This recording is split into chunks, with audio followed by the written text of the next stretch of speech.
राजकुमारी मंदाकिनी की कहानी, अहंकार और प्यार की जंग। मंदाकिनी 4 भाइयों की इकलौती बहन थी। महलों की वो राजकुमार जब पूरा दिन इठलाते खिलखिलाते निकलती तो उसे खुश देखकर उसके भाई भी बहुत खुश होते थे। अकाल मृत्यु के कारण राजा की मौत हो जाने के बाद मंदाकिनी के चारों भाइयों ने मिलकर छोटे बड़े के हिसाब से राज्य का शासन बांट लिया था और वो राज्य को अपने ढंग से चलाने लगे। चारों मंदाकिनी को इतना प्यार करते थे जैसे जादूगर की जान एक तोते में। लेकिन मंदाकिनी धीरे धीरे बड़ी हो रही थी। अब उसे मिट्टी के खिलौने या परियों की कहानी नहीं लुभाती थी। मंदाकिनी आईने के सामने सजना पसंद करने लगी थी। उसे समझ आने लगा था कि वो इस राज्य की इकलौती राजकुमारी है तो सब उसका कहाँ मानेंगे। इसीलिए धीरे धीरे मंदाकिनी के अंदर राजकुमारी होने का अहम पैदा होने लगा। जब भी कोई दासी उसे खाना परोसती और उसमें अगर जरा सा नमक भी कम होता तो भी वो उसे कारागार में डालने का फैसला सुनाती। धीरे धीरे हर कोई राजकुमारी के पास जाने से डरने लगा। राज्य में एक गरीब बुढ़िया अपना जैसे तैसे गुजर बसर कर रही थी। तभी उसकी पोती माला से अपनी दादी के थके पांव देखे नहीं जाते हैं और वो खुद काम ढूंढने का फैसला करती है। काम ढूंढते हुए उसे बाजार से गुजर रहे राजशाही घोड़े नजर आते हैं जिस पर 2 सिपाही बैठे हुए थे और आपस में बातें कर रहे थे कि अगर एक बार किसी आदमी की महल में नौकरी लग जाए तब तो सारा खानदान क्या उसकी पुश्तें भी बैठकर खाएंगी। अब तो हम राजशाही सैनिक हो गए हैं। हमारा बेटा फिर उसका बेटा फिर उसका बेटा पीढ़ी तक का बंदोबस्त हो गया है। ये बात सुनकर माला के कान खड़े हो जाते हैं और वो सिपाहियों से कहती है कि उसे भी महल में काम करना है। लेकिन सिपाही उसकी बात सुनकर हंसते हैं कि उस महल में ऐश सैनिकों की है, दासियों की नहीं। दासियों की हालत तो बहुत दीन है, तुम वहां कभी मत जाना। मगर माला के जहन में अपनी दादी की परेशानी बैठी हुई थी और वो कुछ भी करके महल की रसोई में दाखिला ले लेती है और मन लगाकर काम करती है। दिन बीत रहे थे। एक एक करके दासियों को मंदाकिनी के घमंड की बलि चढ़नी पड़ी और फिर बारी आती है माला की। उस दिन खाना लेकर माला मंदाकिनी के पास गई कि खाने के थाल में एक कटोरी कम देखते ही मंदाकिनी का क्रोध चरम तक पहुंच गया था और उसने थाल उठाकर फेंक दिया। ये देखकर माला थर थर कांपने लगी और मंदाकिनी भी उसे कारावास दंड दे ही रही थी कि तभी माला उसे बताती है कि वो यहाँ मजबूरी में बस अपनी दादी के लिए आई है और मंदाकिनी उसे भावुक होकर रोक लेती है और माला की दादी को दरबार में बुलवाती है और सारी घटना बताती है। दादी माला को छोड़ने की भीख मांगती है जिस पर मंदाकिनी जैसी घमंडी राजकुमारी वही करती है जैसी उसकी फितरत बन चुकी है। पहले तो वो उन दोनों की लाचारी पर हंसती है, बहुत हंसती है, और फिर उनसे कहती है कि उसने यहाँ कोई दया धर्म का धंधा नहीं खोल रखा है कि गुजर बसर के लिए आकर हमारे महल में बस जाओ।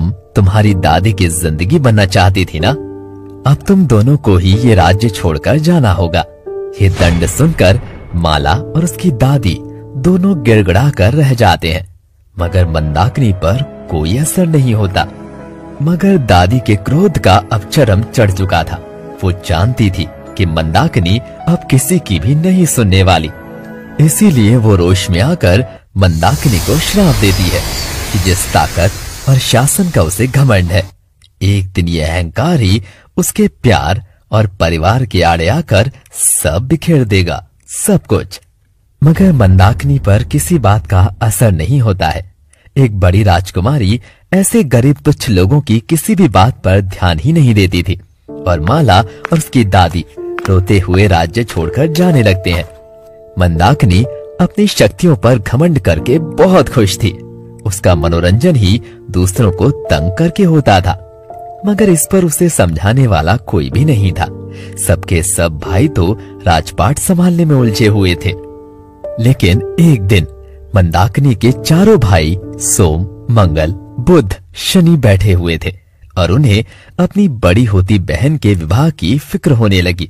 मगर ऐसे अपने जिगर के टुकड़े को ब्याह कर दूर भेज देना उनके बस की नहीं थी। इसीलिए चारों भाई मिलकर ऐसे राज परिवार का लड़का ढूंढने लगते हैं जो मंदाकिनी के साथ आकर इसी महल में रहने लगे। मगर कोई भी राज परिवार अपने उत्तराधिकारी को घर जवाई बनाने पर मजबूर नहीं था और मंदाकिनी का विवाह होने में देरी होने लगती है। ये देखकर मंदाकिनी और अधिक क्रोध में रहने लगती है। एक दिन महल की खिड़की से वो बगीचे में बैठे दो मोर मोरनी का जोड़ा देखती है।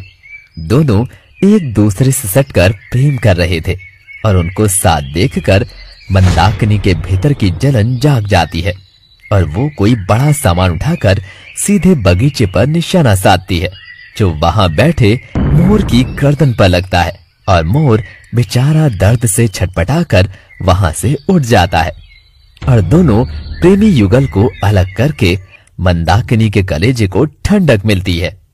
बगीचे में बैठी प्रेमिका मोरनी अपने मोर की जुदाई में आंख में आंसू लिए बस खिड़की पर खड़ी मंदाकिनी को देख रही थी। मगर अचानक मंदाकिनी की आंख भी भर आती है और उसे महसूस होता है कि वो कितनी अकेली है। उसके जीवन में सब कुछ है मगर प्यार की बहुत कमी है और वो जाकर अपने भाइयों से उसकी विवाह की बात करती है। और जब भाई उसे बताते हैं कि उसके विवाह के लिए कोई राजी ही नहीं हो रहा है तो मंदाकिनी के अहंकार को चोट पहुंचती है और वो इन सब के लिए अपने ही भाइयों को दोष देकर कह कि वो खुद ही अपने लिए जीवन साथी ढूंढने चली जाएगी और लौटकर इसी महल में रहेगी। और मंदाकिनी अपने घोड़े पर विराज होकर निकल जाती है अपने साथी की तलाश में। उधर माया और उसकी दादी को राज्य से बाहर निकालने पर इतनी दर दर की ठोकरें खानी पड़ती हैं कि दोनों एक नदी में जाकर डूब जाती हैं। मंदाकिनी को एहसास भी नहीं था कि उसके घमंड ने कितने मासूमों की जान ली है और कितनों के परिवार की माओ को कोठरी में कैद किया था। उधर मंदाकिनी घोड़े पर सवार होकर दूर तक चली आती है और एक जंगल में प्रवेश करती है। मगर जंगल में सारे फूल पत्ते ब्लैक एंड व्हाइट थे, यानी कि जंगल का पूरा रंग गायब था। उस रंगहीन जंगल में मंदाकिनी के चमकते आभूषण और वस्त्र अलग ही नजर आ रहे थे। मंदाकिनी को जंगल बहुत अजीब लगता है और वो आगे बढ़ जाती है। जंगल घना था मगर जंगली जानवर एक भी नहीं थे।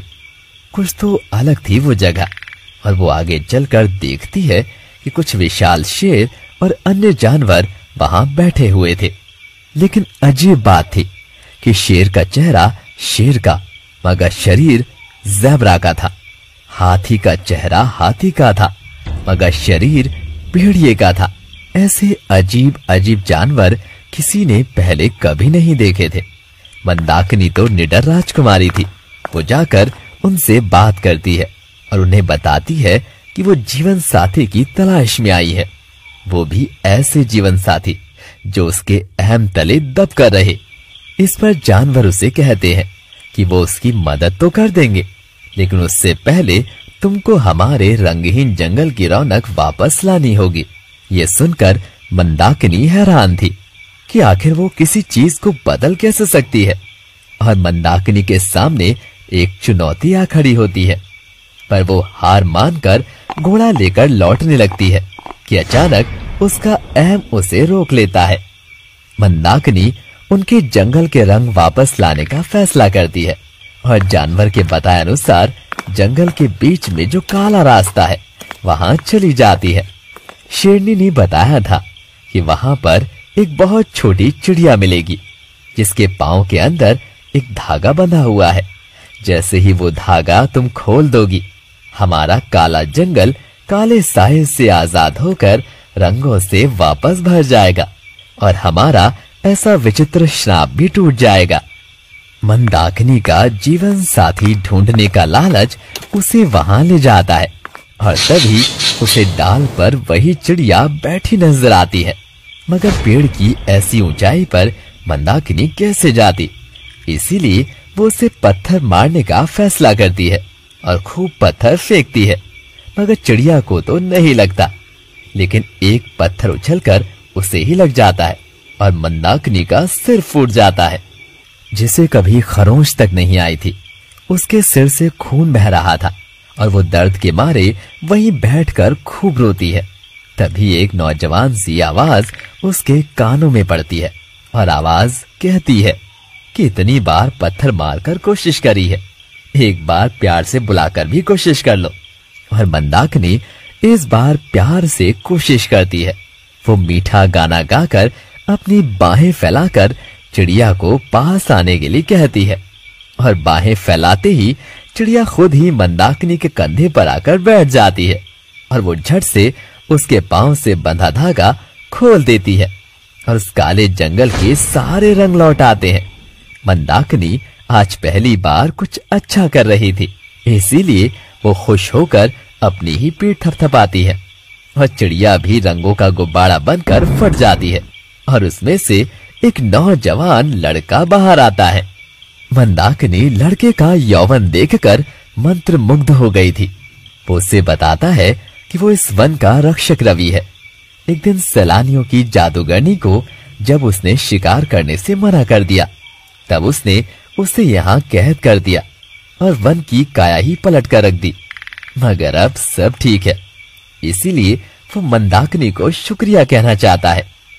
मगर मंदाकिनी तो उसे विवाह की बात कहती है और ये भी कि अगर उसने मना किया तो वो अपनी तलवार से उसका गला काट देगी। और नौजवान रवि राजकुमारी से विवाह के लिए तैयार होकर वन छोड़कर महल में आ जाता है। लेकिन कहानी अभी खत्म नहीं हुई है। माला की दादी का श्राप मंदाकिनी से बहुत जल्द सब कुछ छीनने वाला है। ये देखने के लिए आइए अगले भाग